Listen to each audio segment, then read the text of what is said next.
అందరికీ నమస్కారం. మంత్రాల్లో ఏముంది అనేటువంటి వీడియో 'మననాత్ త్రాయతే ఇతి మంత్రం' అంటే మననం చేస్తున్న కొలది మనం తరింపజేసేటువంటిది శబ్దమాలికని మంత్రము అనవచ్చును.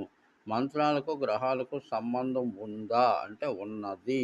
ఎందుకంటే ఒక్కొక్క మంత్రము ఒక్కో గ్రహానికి చెందింది కాకపోతే, ఆ గ్రహము ఆ జాతకునికి అనుకూలంగా లేకపోతే ఆ మంత్రము ఫలించదు. అక్షరాలను ఆకాశం అక్షరములన్నీ కూడా ఆకాశతత్వం గలవే.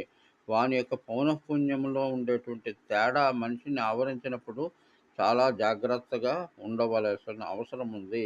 ఆ శక్తి బహిర్గతమైతే దిగంతాలు వ్యాపించి మంత్రసిద్ధి కలగవచ్చు, లేదా తనకి మరణం కూడా సంభవించదు. అలాంటి గురువు అనుగ్రహంతోనే మంత్రాన్ని పొంది సిద్ధికై యత్నించాలి. ప్రతీదీ స్పందనాత్మకమే. చివరికి రోగమైన స్పందనం. రోగాలను అదుపు చేసే శక్తి మంత్రాలకు ఉంది కానీ,